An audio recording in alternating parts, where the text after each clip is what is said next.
자, 오늘은 우리 사도행전 강의 첫 번째 시간으로 우리 1장 4절부터 8절까지 말씀을 통해서 약속하신 것을 기다리라는 제목으로 함께 오늘 말씀을 좀 보도록 하겠습니다. 여러분, 사람은 대체로 세 가지 부류로 나누어서 생각을 할 수가 있습니다. 첫 번째 부류는 바로 우선 육체를 가진 인간이기에 이 육체에 따른 이 본능이 주도하는 육체 주도적인 인간이 있습니다. 그리고 두 번째 부류의 사람은 항상 어떤 합리적인 어떤 이론으로 이치에 맞는 이 삶을 살아가려고 하는 이성 주도적인 인간이 있습니다. 그리고 마지막으로 세 번째는요, 하나님의 형상으로 지음받은 인간으로서 하나님과의 어떤 바른 관계를 가진 성령 주도적인 인간입니다. 여러분들은 이 세 부류 가운데 여러분 자신이 지금 어느 부류에 속해 있다라고 생각하십니까? 육체 주도적인 인간이십니까? 아니면 이성 주도적인 인간이십니까? 아니면 성령 주도적인 인간이십니까? 여러분, 맞아요. 물론 사람은 이 육체를 가지고 있기 때문에 육체적인 욕망이 우리 모두에게 있습니다. 그리고 또 우리가 정신이라는 것을 가지고 있기 때문에 합리성도 우리가 추구하며 또한 기술이라는 것도 우리가 습득하고 또 어떤 능력이라는 것이 우리 가운데 있기 때문에 그 능력을 통해 그 기술을 통해 생산도 하며 그 결과로 우리가 돈을 벌기도 합니다. 자, 그러나 이 모든 것을 주도하는 자가 누구냐에 따라서 육체 주도적인 인간이냐 아니면 이성 주도적인 인간이냐 아니면 성령 주도적인 인간이냐가 가늠되는 것입니다. 로마서 8장 9절에 보면요, 이런 말씀이 있거든요. 우리 함께 읽어볼까요? 누구든지 그리스도의 영이 없으면 그리스도의 사람이 아니라라고 분명하게 말씀을 하고 있습니다. 제가 이 말씀을 묵상하면서요, 또 오늘 이 말씀을 준비하면서 이 말씀을 제가 몰랐던 말씀이 아닙니다. 그런데 이 말씀이 저에게 굉장히 크게 와닿았던 이유 중에 하나가 무엇이냐면 제가 목회자거든요. 목회자로서 벌써 28년간 목회를 제가 담당하고 있습니다. 그런데 28년이라는 목회를 제가 하면서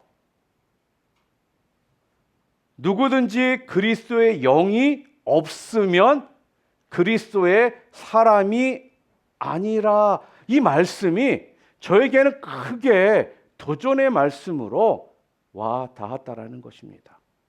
그 이유가 뭐냐면요, 목회를 28년간 했음에도 불구하고 제가 우리 성도들의 이 신앙의 이 모습들을 제대로 파악하고 있지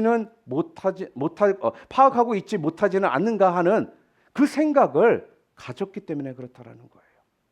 막연히 교회만 나오고 있고 막연히 자리에만 앉아 있으면 내가 그것으로 그냥 만족하고 있지는 않은가 하는 그 질문이 저에게 생겼다라는 겁니다. 여러분, 그리스도인이란 성령이 그 안에 내재하셔서 성령 주도적으로 사는 사람을 말합니다. 우리가 예수 그리스도를 구주로 영접하잖아요. 그러면요, 성령님께서 우리 가운데에 오셔서 더 이상은 나의 옛날 모습, 내 습관, 내 방법이 아니라 성령의 인도하심 가운데 살아가는 사람을 그리스도인이다라고 한다라는 것입니다. 자, 그러면 성령 주도적이란 구체적으로 무슨 의미를 가지고 있을까요? 우선 쉽게 이야기하면요, 하나님이 주도하신다라는 뜻입니다. 여러분, 주도하신다라는 게 무엇일까요? 이끌어 가신다라는 거예요. 누가? 하나님이 이끌어 가신다라는 말이에요. 성령 주도적이란. 흔히 교회에 나오는 사람들 중에서도요, 내가 기도해서 하나님께서 보상하시고 내가 선하고 의롭게 살아서 하나님이 그에 따른 보상을 주신다라고 잘못 생각하는 이런 경향이 있는 분들이 있습니다. 그런데 성경은 그렇게 말하고 있지를 않습니다. 얼핏 보기에는 좀 율법적인 요소가 있는 것 같으나 사실은요, 하나님께서 주도하시고 우리 인간은 어떻게 해요? 주도하시는 그 하나님께 응답을 하는 겁니다. 이해가 좀 되십니까? 여러분, 그러니까 성경은요, 약속과 성취로 이어져 있습니다. 그러니까 하나님이 은혜로요, 이끄시고요, 우리 인간은 따라가는 것이 성경적 진리라는 것입니다. 이것을 보다 좀 쉽게 이야기하려면요, 부모와 자식과의 그 관계에서 그 증거를 우리가 좀 찾아볼 수가 있습니다. 가령 자녀들이요, 공부를 잘하고 착하면 부모님들은요, 그 자녀를 칭찬도 하고 또 그 자녀에게 상도 주기도 합니다. 그렇죠? 그런데 이 자녀가 잘못을 했을 때에는 어떻게 하죠? 책망도 하고 또 매를 들기도 합니다. 자, 이런 경우에 자녀들이 말하기를 우리가 지금 주도하고 부모가 보상한다라고 말할 수 있나요? 어림도 없는 이야기입니다. 전적으로 이 관계는 지금 부모가 주도하고 부모가 이끌어가고 있고 자녀들은 그 이끄심에 그냥 순응하는 것뿐이라는 것입니다. 자녀들이요, 잘못된 길에 들어서면요, 부모들은 어떻습니까? 아픈 마음으로 그 자녀를 바로 인도하기 위해서요, 정말 애씁니다. 그렇죠? 또 이 자녀가 잘하잖아요. 잘하면 우리 부모들은 또 어떨까요? 굉장히 기쁜 마음으로 살아간다라는 이 차이만 있을 뿐, 부모가 주도적인 사랑으로 이끌어 간다는 데에는 차이가 없는 겁니다. 이와 같이 하나님은요, 전적인 이 은혜로서 우리에게 지금 역사하시며 우리는 이 은혜 앞에서 응답하며 살아가는 것입니다. 자, 그런데 이런 질문이 좀 생길 수 있어요. 아니, 왜 하나님은 우리에게 약속을 주시느냐 하는 문제입니다. 아니, 약속 주지 마시고 쉽게 말해서 우리들이 그냥 요구할 때마다 필요한 대로 그냥 주시면 좋을 텐데 굳이 하나님은 왜 우리에게 약속을 주시느냐 하는 겁니다. 왜 그럴까요? 여러분, 우리들은요, 좀 조급한 데가 좀 있어요. 하나님의 은총적인 약속에는 잊지 마세요. 하나님께서 정한 시기와 방법이 있습니다. 아니, 더 중요한 문제는요, 우리를 하나님께서요, 인격적으로 대우하시기 때문에 우리의 받을 자격을 하나님께서 어떻게 해요? 키워 주신다라는 거예요. 한번 생각해 보세요. 아이들이 요구한다고 해서 여러분 차키, 땅 문서, 총이나 칼을 막 주는 부모가 있습니까? 요구한다고 해서 그대로 즉석으로 줄 수는 없습니다. 그래서 주어서는 안 될 시기이면요, 먼저 뭐를 주라는 거예요? 약속을 주는 겁니다. 저는 이제 아이들이 어느 정도로 다 컸습니다. 제가 얼마 전에 또 유아 교육에 관한 책들에 대한 내용들을 목사님들과 함께 좀 나눈 적이 있었어요. 근데 그것을 좀 듣고 좀 부분적으로 읽다 보니까 지난날에 제가 잘못된 교육을 했구나 하는 이런 부분들이 꽤 있더라고요. 그래서 좀 후회가 되었습니다. 자, 그 책의 교육 내용은 신학적인 것인데 뭐라고 거기서 이야기를 하느냐? 약속과 성취에 대한 바른 오리엔테이션을 가정교육에서부터 이루라는 겁니다. 그러니까 예를 들어서 이런 거예요. 아이들이 무언가를 요구할 때 있잖아요. 그러면요, 당장 주지 말고 아이에게 우선 약속부터 주라는 것입니다. 그리고 약속을 했으면 그때가 될 때까지는 아무리 아이가 떼를 쓰고 울어도 주지 말라라는 거예요. 일단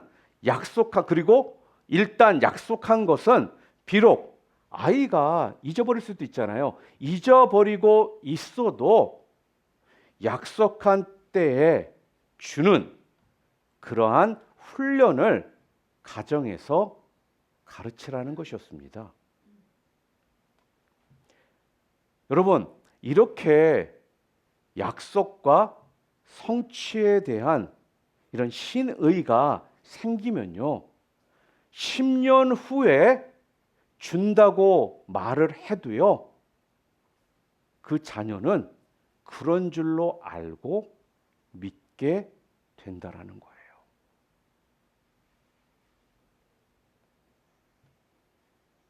또한 기다린다라는 것이 자신에게 이로운 줄로 알고 자녀들이요, 받아들이게 된다라는 겁니다.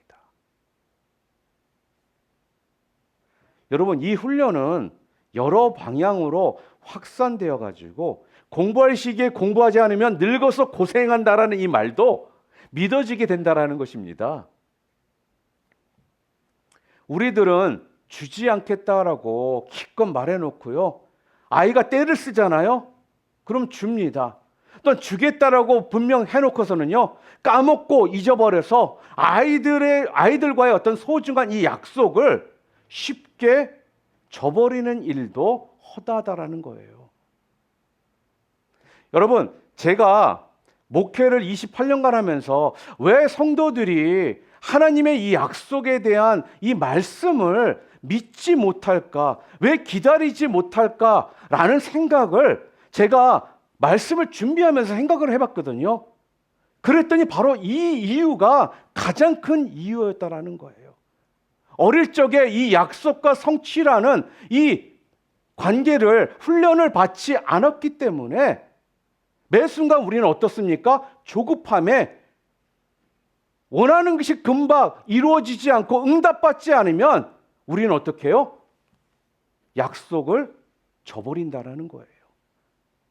그러다 보니까 하나님의 약속의 말씀 또한 우리가 쉽게 저버리는 일들이 벌어지더라는 것입니다. 여러분, 그래서 이런 불신들이 자꾸 쌓이잖아요. 그러면요, 우리도 모르게 약속을 믿지 않는 사람이 될 뿐만 아니라 약속을 기다리는 훈련까지도 되지 않는 사람이 되는 겁니다.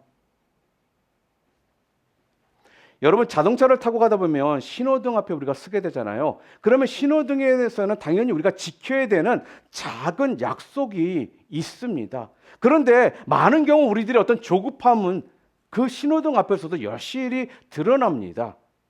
빨간 신호등에서는 서고 파란 신호등에서는 가고 그래야 하지 않겠습니까? 그런데 우리는 어떨까요? 그 신호등을 제대로 지키지 못하고 가는 경우들이 많이 있더라는 거예요. 빨간 신호등에서 파란 신호등으로, 파란 신호등에서 빨간 신호등으로 바뀌는 그 찰나에 누군가가 좀 시간을 한번 재어보았다고 합니다. 평균적으로 그 시간이 바뀌는 시간이 몇 초도 안 된대요. 그런데 많은 경우 사람들이요, 그거를 기다리지 못해서 차를 조금씩이라도 움직이기 시작한다라는 것입니다. 몇 초를 기다리지 못해서. 여러분, 정말 안타까운 일 아닙니까? 이것은 분명히 어릴 적부터 가정교육이 잘못된 탓이다라고 그 책에서는 이야기를 하더라고요. 그러면서 이 부분을 다시 한번 짚어줍니다. 기다림과 이 약속의 중요성을 교육받지 못한 결과다. 이렇게 이야기를 해요. 사랑하는 성도 여러분, 우리 하나님은요, 우리에게 약속하십니다. 이것은 하나님이 우리에게 주시는 약속 어음입니다. 여러분, 약속 어음이 뭔지 아십니까? 약속 어음이라는 건요, 당장에 현금화되는 것이 아니라 정해진 약속 시간이 되어야 돈으로 바꾸어지는 것을 약속 어음이라고 말합니다. 그러므로 그 기한을 우리가 믿고 기다리면 오늘 내게 주신 상황에 대해서 우리가 어떻게 할 수 있을까요? 충성을 다할 수가 있게 되는 겁니다. 하나님은 약속을 주시면서 우리가요, 자라기를 원하고 계시기 때문에 그래요.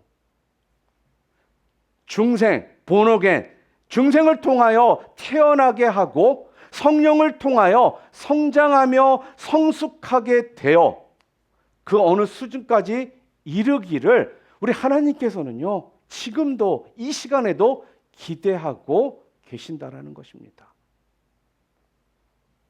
여러분, 좀 안타까운 사실이 뭐냐면요, 요즘은요, 사람과 사람과의 관계에서 보잖아요. 그러면 그 상대방에 대한 어떤 기대함들이 없는 경우가 많습니다. 이것만큼 슬프고 안타까운 일도 없는 것 같아요. 관계를 맺어가고 있으면서도 그 상대방에 대한 내가 기대함이 없어요.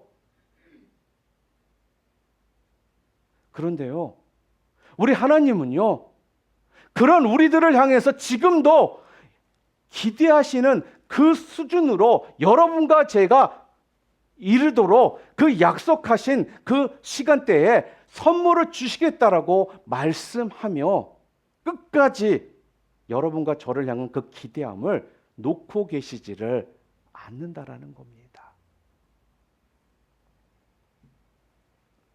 사랑하는 성도 여러분, 우리는 하나님의 약속을 믿고 기다려야 합니다. 아멘? 여러분, 그거 아세요? 사실은 더 조급한 사람이 누굴까요? 하나님이십니다. 하나님은요, 우리가 자라기를 굉장히 기다리고 계십니다. 우리가 그 약속을 받을 만한 자가 될 때까지 정말 안타까운 마음으로 기다리고 계신다라는 이야기예요. 이런 겁니다. 부모들이요, 뭐 생일 때나 크리스마스가 되면 우리 자녀들에게 선물을 사줍니다. 그런데 선물을 보통은 당일날 사지 않잖아요. 미리 사놓잖아요. 여러분들은 어떤지 모르겠지만 저는 참 그러거든요. 선물을 사놨는데 이 선물을 크리스마스 때까지 기다렸다가 주는 것보다 하루라도 이 선물을 우리 아이들에게 주고 싶은 마음이 너무나도 크더라는 것입니다. 왜 그럴까요? 왜 그렇죠? 그 아이가 그 선물을 받았을 때 기뻐하는 그 모습을 기대하기 때문에 그렇습니다. 성경은요, 우리들에게 구하라 주실 것이요라고 분명히 말씀하고 있습니다. 하나님은요, 우리가 간절한 마음으로 구할 때까지 기다리셔서요, 그 자격을 갖춘 다음에 주신다라는 거예요. 또 제가 안타까운 점이 뭔지 아십니까? 이런 간절함이 없는 경우를 너무 많이 본다라는 것입니다. 기도는 해달라고 하는데 본인들은 간절함이 없어요.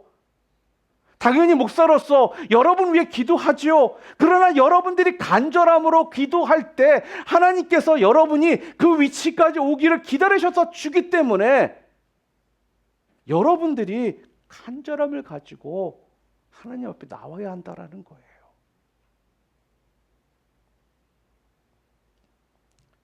받을 그릇을 준비하지 못해 받지 못하는 우리도 정말 다급하지만 주고 싶어도 주시지 못하는 하나님은 더더욱 마음이 아프시다라는 겁니다. 여러분, 우리 하나님은 오늘도 우리들을 기다리고 계십니다. 그리고 믿음으로 그 응답을 기다리고 계십니다. 그가 주시고자 하는 시간과 방법을 우리가 이행하도록 우리 하나님께서는 지금 어떻게 해요? 기다리고 계시는 겁니다. 여러분, 우리 예수 그리스도께서 이 땅에 오신 것도요, 바로 구약에서 약속하신 그 약속의 성취로 이루어진 것입니다. 예수님은요, 분명 약속대로 오셨고 또한 말씀을 주셨으며 또한 역사하셨고, 그리고 우리들에게 또 다른 약속을 주셨죠. 어떤 약속을 주셨습니까? 다시 재림할 것을 약속해 주셨습니다. 오늘 우리가 사는 생활 속에서도요, 크고 작은 어떤 사건들을 통하여 우리가 약속을 우리에게 주시고 또 그 약속을 성취하시고 또 약속하시고 성취하시는 일들을요, 계속 반복하고 계심을 우리는 볼 수가 있습니다. 자, 이걸 뭐라고 부르느냐? 분할 성취다라고 말합니다. 이게 무슨 말이냐면요, 이 성취도, 약속과 성취도 나누어서 하도록 한다라는 거예요. 그러니까 쉽게 말해서는 순차적으로 어쩌면 레벨을 두고 성취하도록 하신다라는 것입니다. 자, 오늘 본문에서도요, 분할 성취의 역사가 나타나고 있어요. 어떻게 말씀하고 있느냐?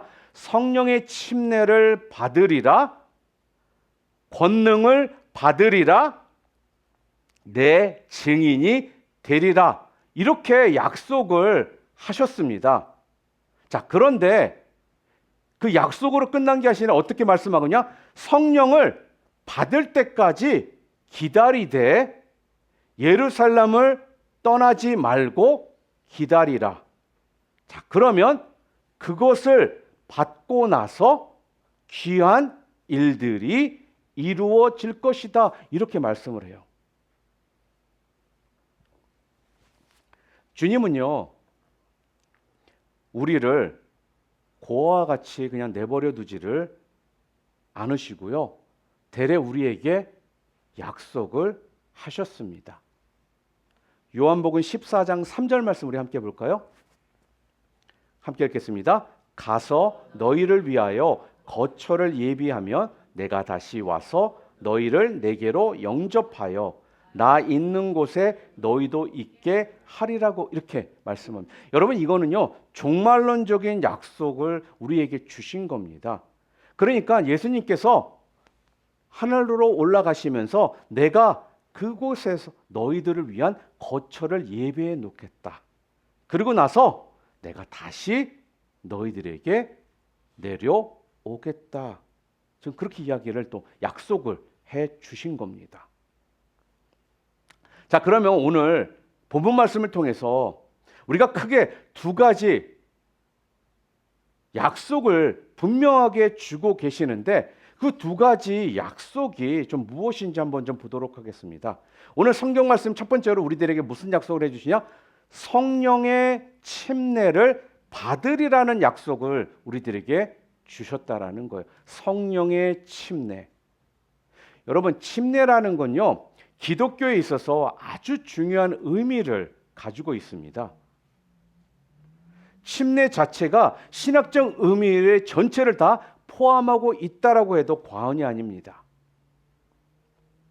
신학적인 의미로 설명을 여러분들에게 드린다면 이런 말이에요. 옛사람은 완전히 죽고 새 사람으로 사는 것을 뜻합니다. 아마 이 자리에 침례를 받으신 분들은 아마 저한테 침례 교육을 아마 받으셔서 아마 기억을 하고 계실 것입니다. 침례를 받을 때 우리가요, 침례탕에서 물속에 완전히 우리가 잠깁니다.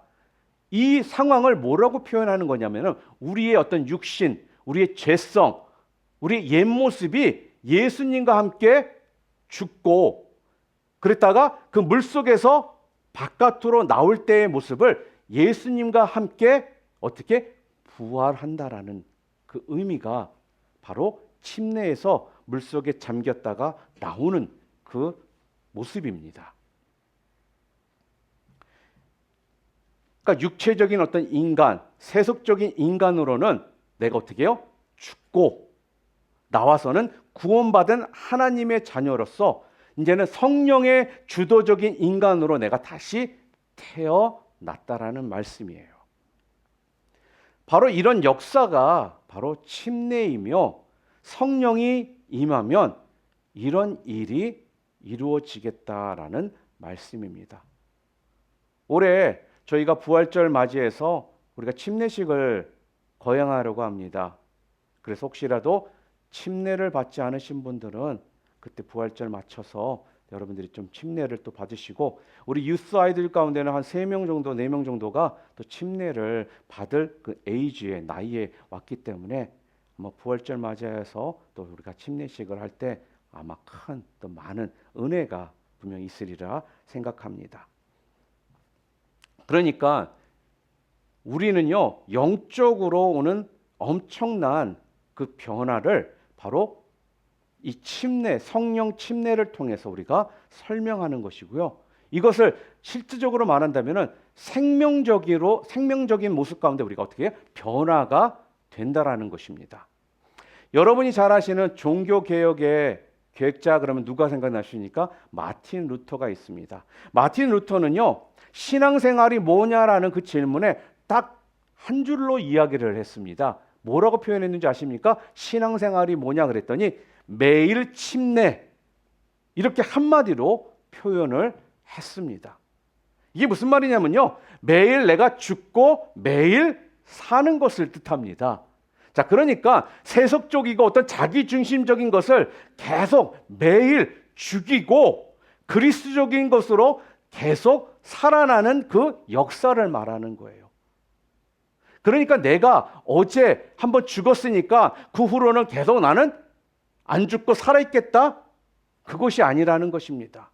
우리는 매 순간마다 세속적인 죄의 모습들은 매일 죽고 그리스도적인 모습으로 계속 다시 살아나야 한다라는 거예요. 그것이 바로 뭐예요? 성령 침례라는 거예요. 이제 그렇게 되면 어떻게 되느냐? 성령은요, 내 안에 계시게 되는 거고 그때부터 성령님께서 내 삶을 주도하신다, 이끌어 가신다라는 거예요. 그렇게 되면요, 내 생각, 내 주장, 내 목적, 내 방법, 이 전부 모두를 성령님께서 이끌어 가시는 겁니다. 이것이 바로 성령으로 침례를 받은 자에게 나타나는 역사입니다. 그래서 성령 충만이란 여러분, 순간순간 임시적으로 나타나고 있음을 성경에서 볼 수가 있어요. 자, 예를 들어 이런 거죠. 베드로가 성령 충만할 때 거리낌없이 수천 명 앞에서 설교를 했습니다.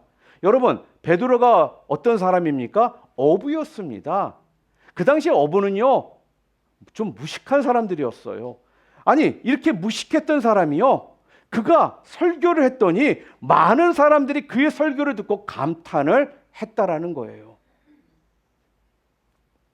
여러분, 이것이 성령 충만한 자의 모습이라는 것입니다. 왜요? 성령 충만해지니까 그의 언어와 지식을 누가? 성령님께서 주도하고 계시니까 그러한 상황이 벌어질 수가 있었다라는 거예요.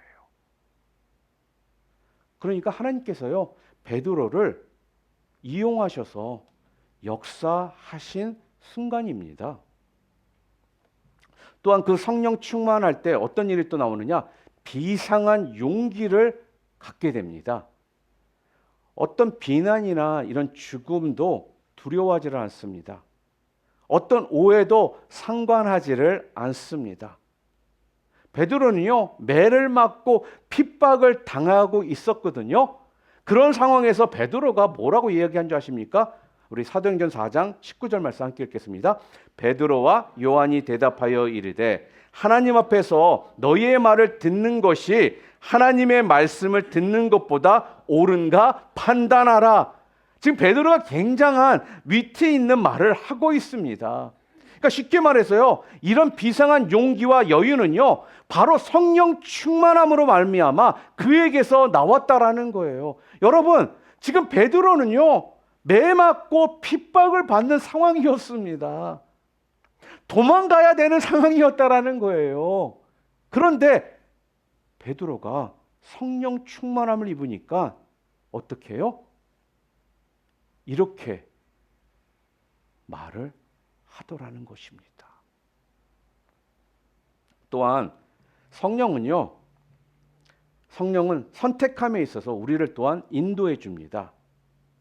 여러분, 우리는 일생 동안 선택의 연속 가운데 살아간다고 해도 과언이 아닙니다.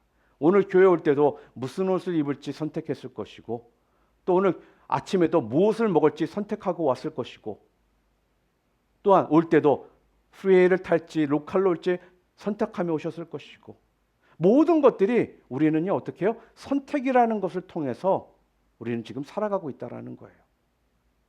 직업을 선택하고 또 사람을 선택하고 순간순간 사건 속에서도 우리가 선택을 우리는 해야만 합니다.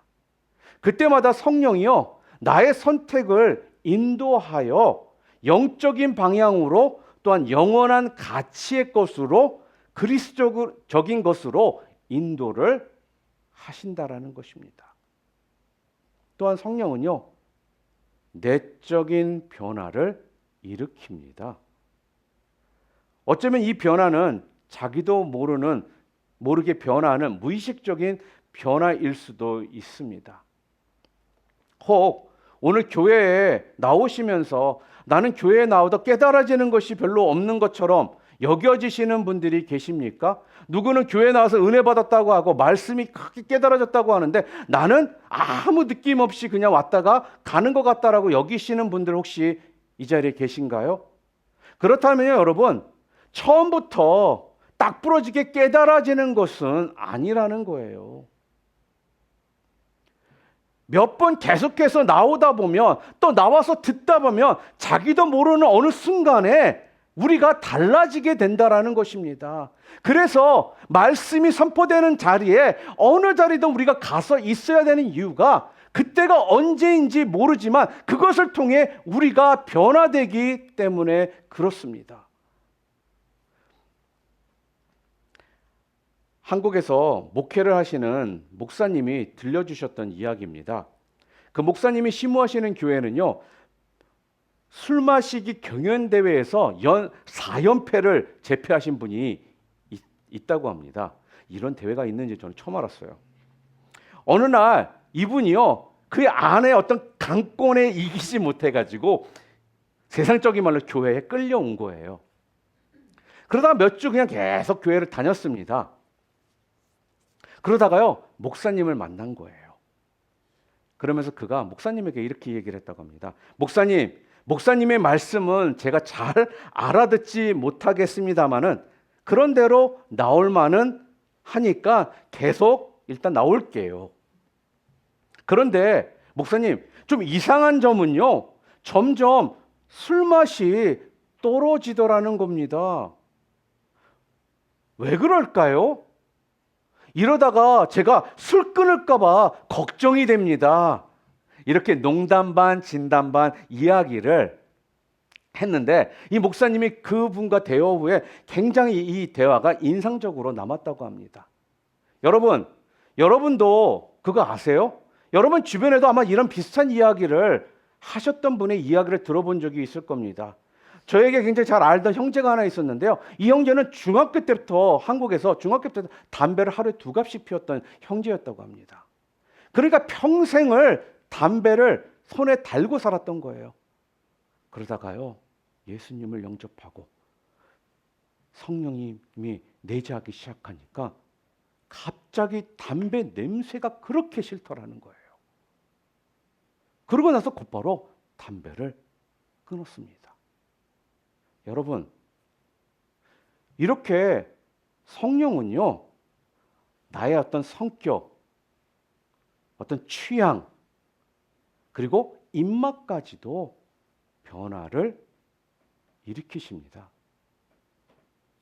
성령이 내 안에 들어오면요, 취향도 달라지고 생각도 달라지고 성격까지도 변화가 온다라는 거예요. 그 변화는요, 계속되어서 어느 수준에 이르면요, 깜짝 놀랄 만큼 다른 사람으로 변하는 것입니다. 여러분, 만약에 오랜 세월 동안 교회를 지금 다니고 있음에도 불구하고 여러분의 삶 가운데 변화가 없다라면요, 분명히 지금 무엇인가가 잘못된 것입니다. 혹 가룟 유다의 후손일지도 몰라요, 여러분이. 왠지 아십니까? 가룟 유다는 3년 동안 예수님과 동행을 했음에도 불구하고 변화를 일으키지 못했던 사람입니다. 아무튼 변화하지 못하는 자는 그 신앙에 지금 뭔가 이상이 있음을 자각해야 합니다. 다시 자기 자신을 좀 뒤돌아볼 필요가 있습니다. 내 신앙생활의 모습을요, 좀 점검해 볼 필요가 있다라는 거예요. 분명한 것은 성령이 내재하시면요, 내 생각, 내 존재, 즉 나의 나됨을 변화시키고 계속적으로 우리를 어떻게 해요? 인쳐 주신다라는 거예요. 그게 무슨 말이냐? 도장을 찍어 주신다라는 것입니다. 그래서 성령이 주도권을 행사하여 너는 내 것이다, 너는 하나님의 자녀다 하고 우리들을요, 보장해 주시는 것입니다. 이렇게 성령은 항상 우리를요, 침례로 인도하십니다. 그리고 둘째로요, 오늘 본문에서 뭐라고 얘기하느냐? 무슨 약속을 또 주시냐? 권능을 받으리라는 약속을 우리에게 주셨습니다. 여러분, 성령이 임하면 권능을 받습니다. 아멘? 이 권능은요, 먼저 우선 우리 죄를 이기게 하고 죄책감을 이기는 힘이 있습니다. 예를 들어서 베드로는요, 예수님이 십자가에 돌아가실 때 어떻게 했죠? 예수님을 모른다 부인하고 도망을 갔던 제자가 베드로입니다. 닭이 3번 울기 전에 너가 나를 모른다 할 것이다. 정말로 그랬거든요. 자, 그런데 잘 들으세요. 그 일이 있은 불과 50일쯤 후에 베드로가요 3,000명 앞에서 담대하게 설교를 하더라는 거예요. 아마 베드로의 마음속에서도요, 내가 어떻게 감히 예수님을 모른다고 부인했던 내가 감히 어떻게 예수님을 전할 수 있을까? 아마 이러한 망설임이 그에게 분명 있었을 것이라는 겁니다. 그런데 이런 것까지도 이기는 힘이요, 바로 성령입니다. 베드로는요, 죄를 이기고 죄책감을 이기고 죄로 말미암은 저주를 이기고 율법을 이기는 이 권능을 받아서 그가 담대하게 말씀을 전하게 되었다라는 거예요. 또한 권능은요, 자기 자신을 이기는 힘이 있습니다. 어느 날 베드로가 안진뱅이를 고쳤잖아요. 많은 사람들이 그를 우러러보면서요, 베드로를 존경했습니다. 자, 만약에 이런 상황이 됐으면 어떨까요? 나도 모르게 어깨가 좀 올라가고 좀 뻐기고 싶고 좀 교만해지기 쉽지 않겠습니까? 내가 안진뱅이를 고쳤는데, 그리고 사람들이 나를 우러러보는데, 나를 존경하는데, 당연히 어깨에 힘 들어갈 만한 상황 아니겠어요? 그런데 베드로는요, 사도행전 3장 12절에서 우리 함께 읽어보겠습니다. 이렇게 이야기합니다. 베드로가 이것을 보고 백성에게 말하되, 이스라엘 사람들아, 이 일을 왜 놀랍게 여기느냐? 우리 개인의 권능과 경건으로 이 사람을 걷게 한 것처럼 왜 우리를 주목하느냐? 지금 베드로가 뭐라고 얘기하고 있어요? 지금 예수님의 이름으로 이거 고친 것이니까 조금 더 나를 특별하게 보지 말라라고 부탁을 하더라는 거예요.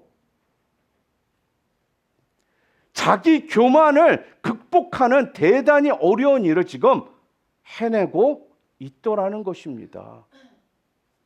자기 명예욕을 극복하는 귀한 시간이었다라는 거예요.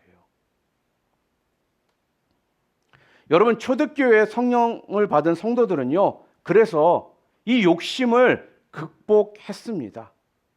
그래서요, 내 것을 내 것이라 하지 않고 유무상통하게 된 것입니다. 여러분, 유무상통했다라는 게 무슨 뜻일까요?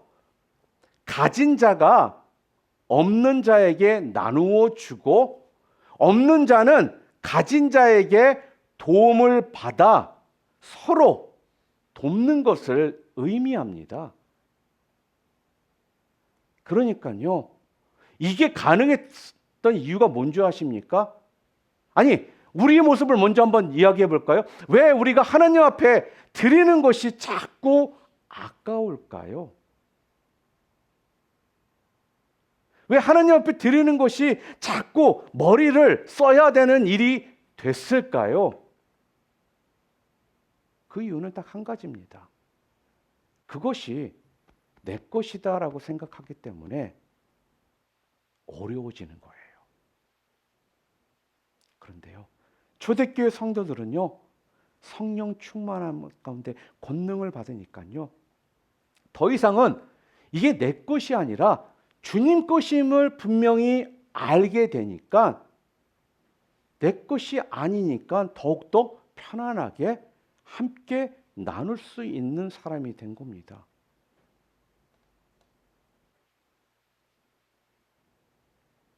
그리고 또한 권능은요, 민족주의적 문화적 장벽을 극복하는 힘입니다. 좀 말이 어렵죠? 쉽게 얘기해서 간단해요.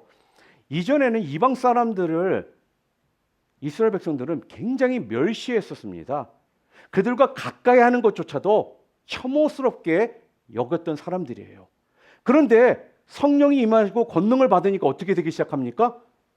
그 멸시했던 사람들을 향해서, 이방인들을 향해서 사랑하는 마음이 생기기 시작하더라는 거예요.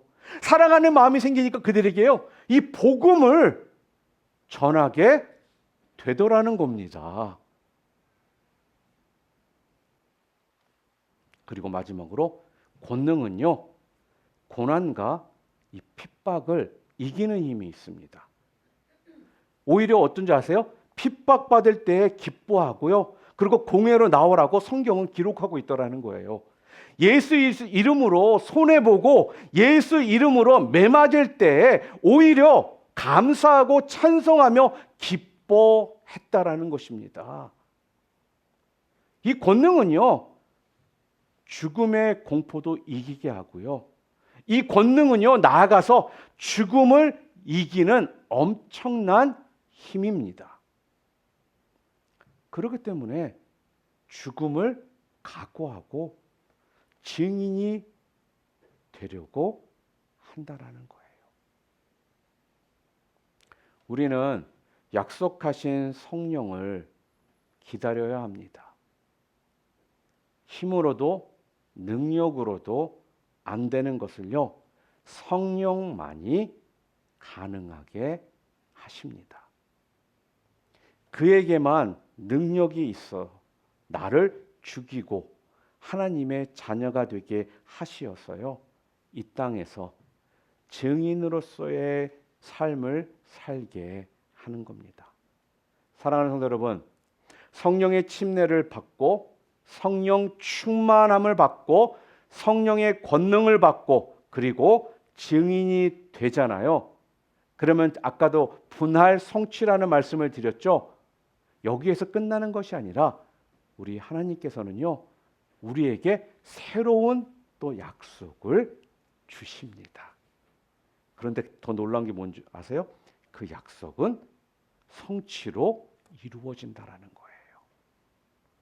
말씀을 정리합니다. 여러분, 우리의 힘과 능력으로 할 수 없는 일을 성령만이 가능케 하심을 잊지 마시기를 바랍니다.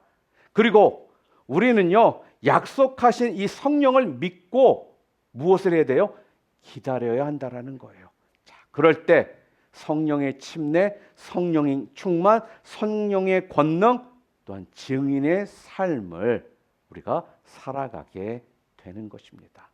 그리고 하나님은요, 거기에서 끝나는 것이 아니라 우리에게 또한 새로운 약속을 우리에게 주셔서 우리를 주도하신다, 이끌어 가심을 우리들이 믿고 살아간다라면 이 땅에서 하나님의 약속과 성취가 넘쳐나는 삶을 살아가게 되는 우리 모두가 될 것이라는 것을 믿고 오늘 말씀 안에서 여러분들이 하나가 되시기를 주님의 이름으로 축원합니다.